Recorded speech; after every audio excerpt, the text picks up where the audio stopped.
What's up, everybody? Welcome back to another video. How to deal with anxiety, how to face your anxiety, how to release your anxiety. Anxiety is so prevalent these days. Every person is probably anxious about something. Every one of us has many things to be anxious about. It's very understandable that we would have so many anxieties. The world is moving so fast. We're offered so much information so quickly. It's hard to slow down. The more we kind of rush ahead, the more anxiety builds. As somebody who used to struggle with anxiety so much, I thought I would do a video on anxiety. And for me, it hasn't necessarily been like a very conscious practice of working with anxiety. It's just been all about awareness. A lot of emotions that we can overcome simply by having a lot of willingness and understanding. When you have clarity and understanding of something, you don't really have to do a whole lot. Doing like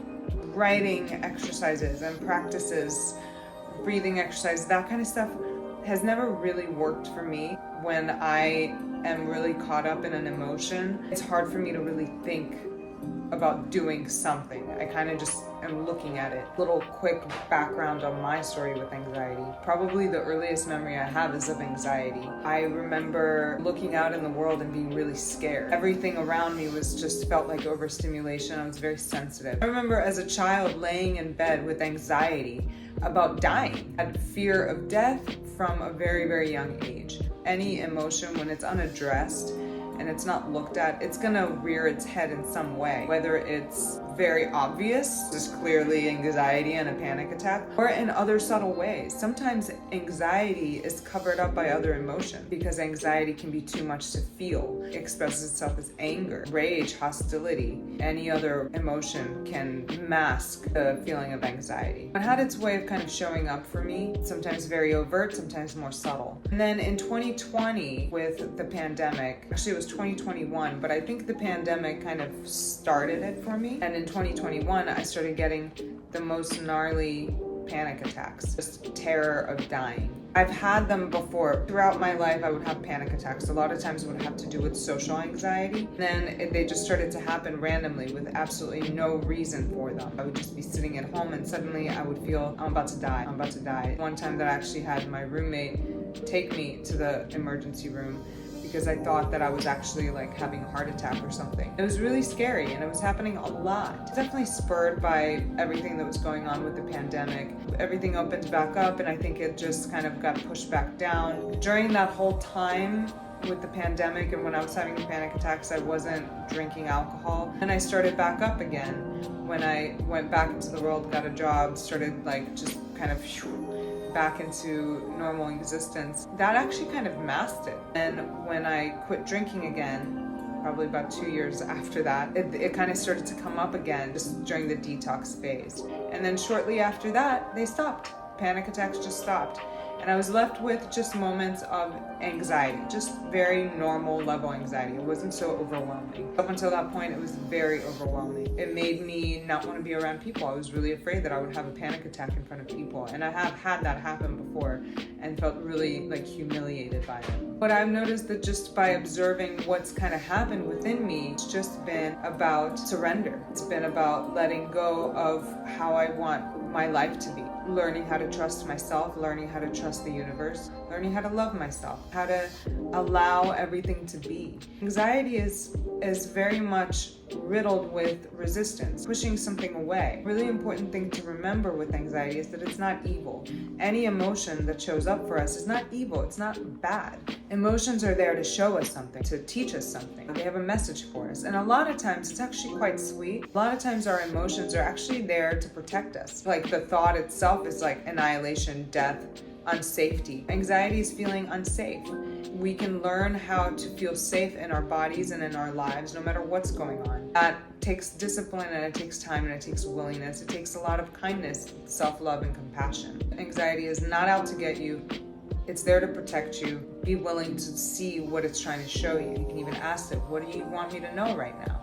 And another thing to remember when it comes to anxiety is that it actually will not hurt you. That was the thing that I sometimes would feel, that anxiety was so overwhelming when it would turn into a panic attack. I actually felt like those emotions would hurt me, would kill me. It won't. It may feel that way, but it's just, it's like a bound up knots of energy that need to be released. Any emotion just wants the light of awareness, light of consciousness to shine on it so that it can be released. So a few steps really help with anxiety. Step number 1, bring it really close to you. Don't push it away, because that will actually have the opposite effect. If you try to run from your anxiety, it's going to chase you, just like your shadow never leaves you. It's going to be there with you. You can't escape it. You can't run away from it. You're going to want to do all these things to cover it up, and we do. Bring it close to you and be the container of space that holds it. Let it come in. Let it come in. That's totally counterintuitive, but let it come in and be the loving presence that allows it to be. What resists persists. If you resist anxiety, it's going to grow. If you just relax around it and let it be there, it can actually reveal something to you. Be willing to see that. Now, step number 2 is actually going to seem contradictory to step number 1, but it has a very important part to play as well. Step number 1 was bring it really close to you. Step number 2 is actually creating space between you and the anxiety so that you can be that witnessing presence that watches it play out in front of you. Once you've already brought it close and you've said, I allow you to be here, now step back and look at it. Witness it. That kind of creates a little bit of a softness around it, where you understand that just like the tree outside, just like a cloud in the sky, like the bird singing or the dog barking in the distance, your thoughts and your emotions are just objects in consciousness. We've created such an emotional tie around our emotions and our thoughts that when certain things arise, it's like, I want this and I don't want that. And that actually creates a lot of chaos within the system, when really you can, in a very detached, loving, calm, relaxed way, watch everything play out. And you'll notice that anxiety kind of has this very short lifespan. It may not be obvious right at first, because when you're really wrapped up in it, it feels like it's going to be there forever and it's never leaving. It can feel like it's always with you. But when you start to loosen this grip around it, you notice it kind of puffs up like a little puff of smoke, and then it just dissolves. And it can feel really intense in that little instant when it comes up. It can be like, ooh, like you can actually feel your chest, ooh, and then whew, it's gone. You're like, where did it go? It's gone. And then it might contract again, like a little contraction, poof, again. And eventually it just kind of starts to dissolve more and more, and you start to see its unreality, and you start to see that it really isn't as intense as you thought it was. It's like that monster under the bed when you're a kid. It's not really there in the way that you think it is. And step number 3, anxiety has to do with time.